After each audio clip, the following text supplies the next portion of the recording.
Today, I endure 7 excruciatingly painful days in the game 7 Days to Die. In this game, there are zombies. These zombies get extremely aggressive on every blood moon night. In my case, blood moons happen every 7 days. I have 2 goals to meet for the next 7 days: obtain a motorcycle and not only survive the blood moon, but also live past the 7th day without dying at all. Can I do it? I don't know, it's a video. Have patience.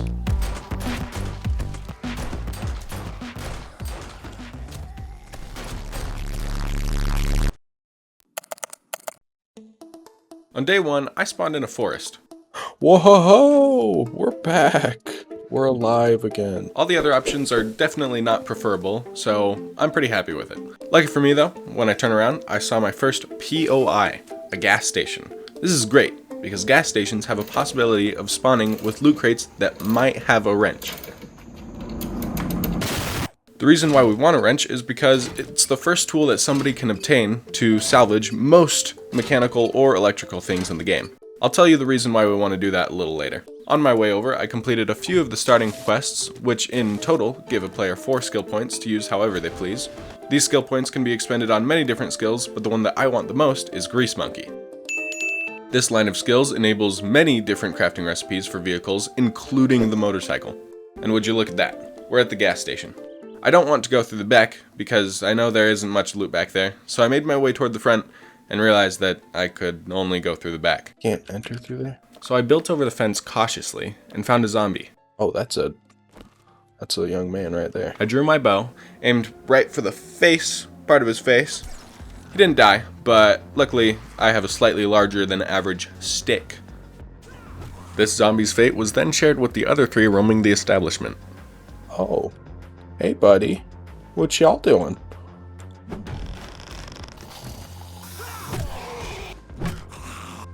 Down here, Jimmy.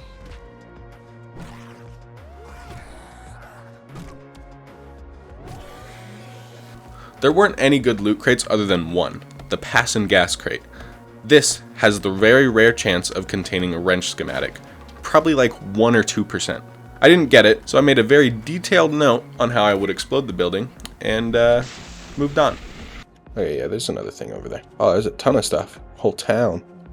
Holy crap. I carefully navigated toward a town after leaving the gas station. My second area of focus was this, a barely started construction project starring not 1, but 2 semi-trailers. I navigated my way into the first trailer. There wasn't anything particularly interesting, but I didn't care because I knew the good loot would be in the barricaded trailer. I found a safe way to kill the zombies inside and then dropped in. The only interesting thing in this one was a working stiff tools crate. Instead of having the wrench schematic, it has the chance of having the actual wrench. I didn't get a wrench, but I did get lockpicks. These are pretty good for opening safes, so I'd call this a win. On my way to Trader Joel's, I found a second gas station and looted it in an attempt to get the wrench schematic. Instead, I found 2 very useful tools, an iron pickaxe and an iron sledgehammer. The pickaxe is good for mining rocks and metals, and the sledgehammer, it is a big boy. My next target was a tools shop next to the gas station. After clearing out the inhabitants, I was greeted with not 1, not 2, and you'll never believe me, but 6 working stiff tools crates. Surely I would get a wrench out of one of these. Well, I have bad news. I didn't get one. But I did get a bunch of tools and magazines that I can sell at Trader Joel for quite the amount of money. Speaking of Trader Joel, you're probably wondering who he is. Well, apart from his name stating that he trades things for a living, nope, that's about it. But that doesn't really matter because we are at his door. First thing I did was sold everything that I didn't need. In exchange for those items, I got Duke's Casino tokens. This is the currency that Joel likes to use, and with that currency, I can buy conventional home defense devices. But I don't have the money for any of that right now, so I just bought a bit of food. Now it was getting pretty late, so I needed a place to stay for the night. I found a spot right outside Joel's front door, cleared the plot of land, not only for the space, but also for the wood, and created a little platform that I could stay on for the night.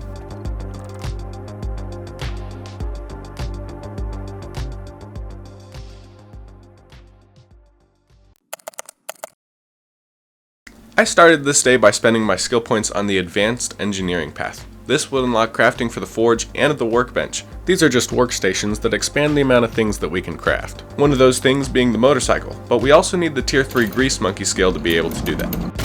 But I'll work on that later. Remember that tool shop that I raided? I'm gonna go back there, because what I didn't do was get on the roof, and I think there might be something valuable up there. Hey, Poochie.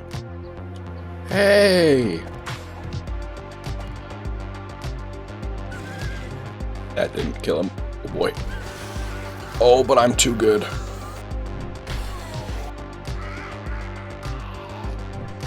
I finished pretty quickly with a cool item, opioids, a highly addictive narcotic. These are useful for getting rid of concussions.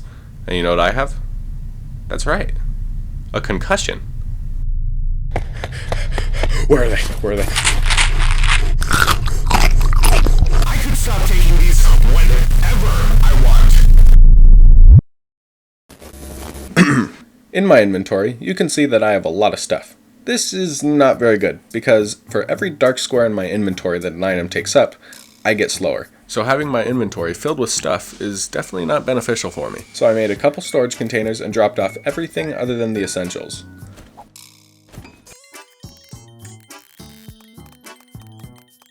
I still need a wrench, so any auto parts or tool store are really what I need to be searching for. So I went looking for one and found an auto parts store. Domed the zombies inside, but no wrench. Perhaps the next store would have one. Oh, hey, buddy. That's a big guy over there. The next store was pretty cool, much like the first one, Oh, that's a burn victim. Oh, hey, bud.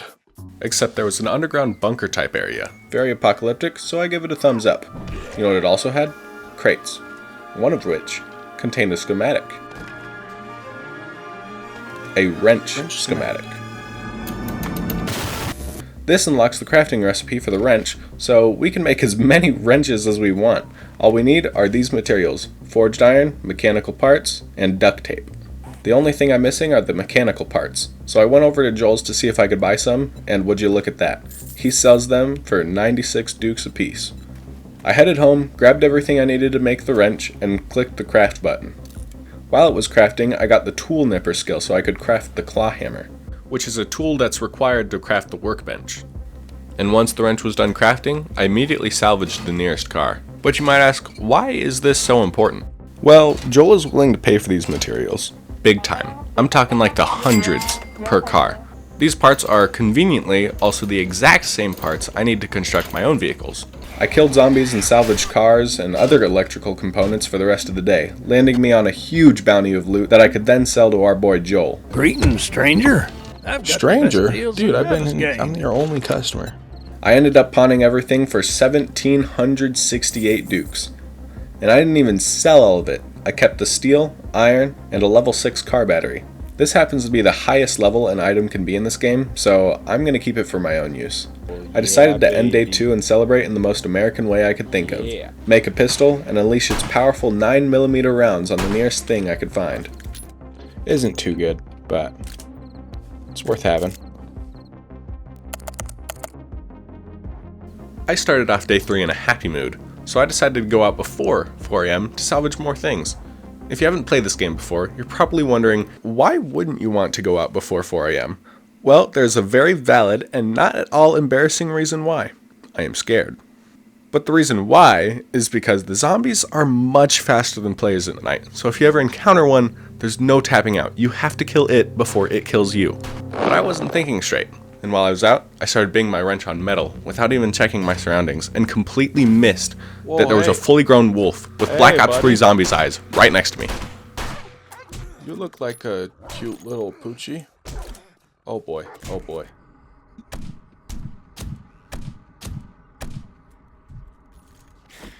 Oh my gosh.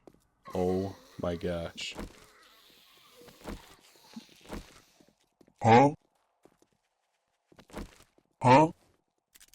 Apparently I whacked the woman in the face so hard that she forgot she was even following me, but if she started chasing me again, I would have had to kill her, and there is no silent way to kill something that is darting a beeline straight toward you.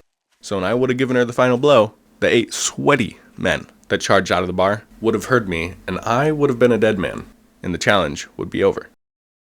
I started salvaging things for day 3, but mainly focused on getting steel, the sweet nectar of thousands of Chinese child labor hours that was then imported to the US. This is the main component required to make a motorcycle, so I need a lot of it. I salvaged all types of things: streetlights, vending machines, refrigerators, which didn't give me any steel. I think that's kind of bizarre because it was a stainless steel refrigerator. Keyword steel. Afterwards, I returned home to put some things away and sold some things to Joel. When I returned to town, I entered Butcher Pete's in hopes I would find his tools and salvage them into steel. When I got inside, I found out that Butcher Pete is not a butcher. He's a convenience store owner, so I didn't get any steel from this place. Instead, I got a big ol' can of whoop ass. Whoa, what the? No, stop. Oh, finally. Twice in the span of like Stop. 20 minutes. Please stop. Please stop. Dang it. And I didn't get any loot from this place because the main loot was either stuff I didn't want to use or stuff that I couldn't use. Not worth it. Oh my gosh. Instead, I got all these debuffs.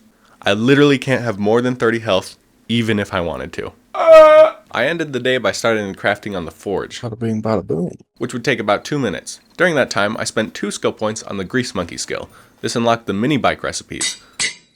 The mini bike isn't a motorcycle, but it's definitely a good long step in the right direction. I placed the forge in a rather inconvenient spot. To put it. I just put it right there. Engine.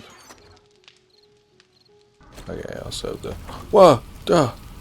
Ah, that is inconvenient. Then I dug a moat and ended the day by crafting the workbench.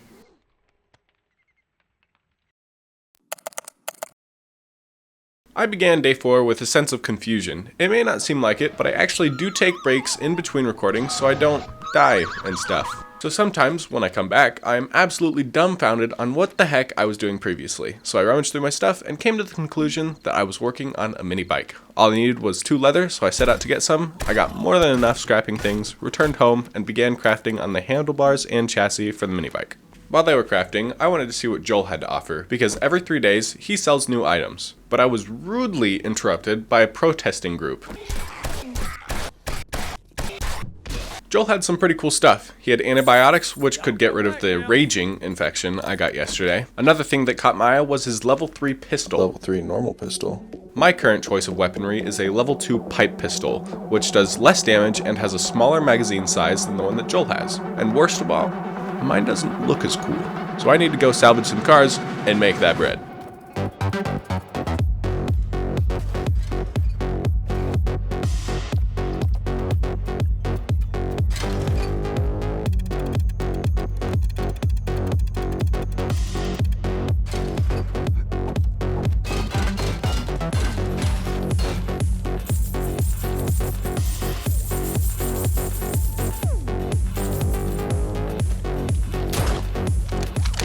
One shot.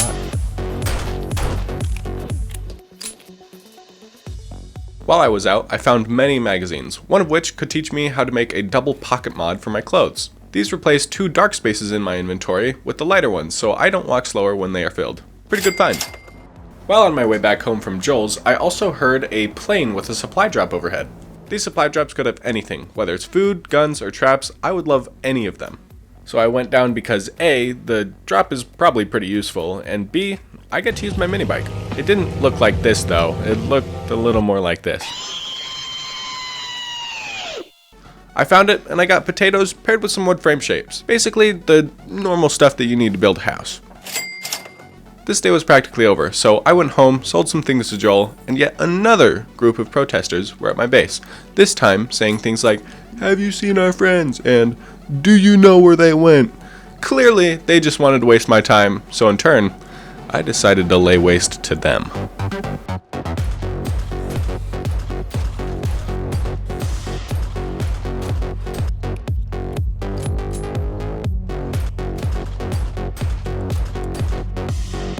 Oh shit. Steroids?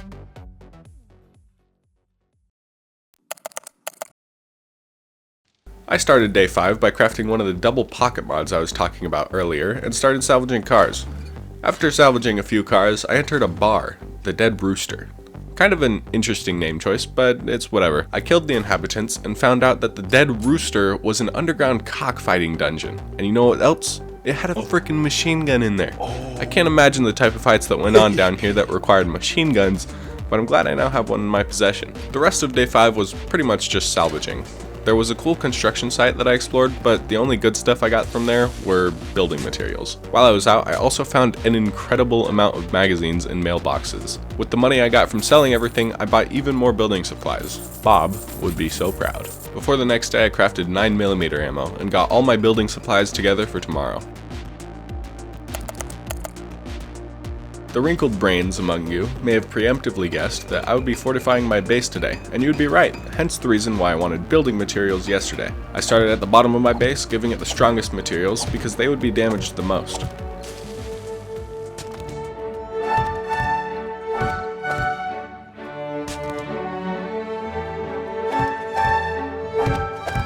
Using the wood blocks that I had gotten from my supply drop, I extended the base upward and even scrapped some of the wood blocks to get wood that I can use for harmless deterrence for the upper layers of my base. Because not only will the protesters be mad at us, but there will also be government drones.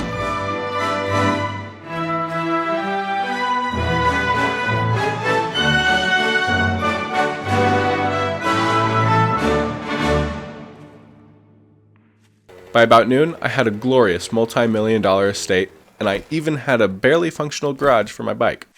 To fill my time, I spent skill points on unlocking the motorcycle, placing my turret in a good spot, and for the rest of the day I salvaged. When I got home, I realized that I didn't even check to see what the motorcycle needed for me to make it, and it turns out I already had everything. So I started to craft it, and now all I need to do is wait. This is it. Today's the day. If I'm not prepared, I'm screwed. Since another 3 days have passed, Joel has new stuff, but he doesn't open until 6, so I need something to do in the meantime. And conveniently, my motorcycle just finished crafting, so I went on a little cruise. While I was out, I explored a place outside of town, and this place went hard. It had armor, medkits, and even a scope for my pipe machine gun, along with many high-value items I could sell to Joel. Big dub. On my way home, I found an elk, which I didn't even know was in this game, but it gave me a lot of meat and I probably didn't have enough food to survive the night, so I was glad it was there. While I was on my way over to Joel's, another plane dropped something. Now I'm pretty kitted out, so I considered not going, but the stuff in these drops can be very good, and this drop happens to be one of the sort. Like last time, I got food, but instead of blocks, I got a pipe machine gun bundle. When I opened it, it gave me a level 4 pipe machine gun, 2 levels better than my current one, and 100 rounds to shoot with. It almost felt like tonight's gonna be too easy. Once again, Joel has a gun I want. A double barrel shotgun. I don't have any money for it yet, so I collected almost every item I could afford to sell and sold them. I had barely enough money to get it, but it was now mine. When I returned home, something didn't feel right. Tonight was gonna be a walk in the park with these weapons. I had done everything right. There was no doubt in my mind that I would live tonight. So I pressed pause and thought for a moment, contemplating. And a minute later, I had made up my mind. Instead of keeping the difficulty slider setting for Horde Night to 8, the normal suggested amount, I set it to 32, 4 times the regular amount. This decision got my blood pumping. The storm was creeping in, the fog was getting thicker, and the sky was turning blood red. In preparation for the biggest protest that was about to ensue, I threw a couple pipe bombs, and the hordes came running.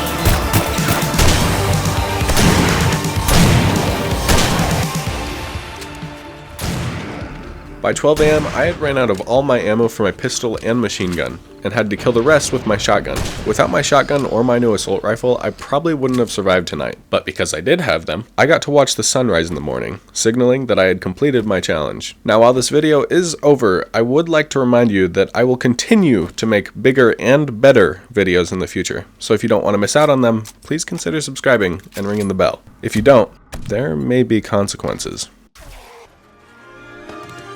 Wrench schematic. stop taking these whenever I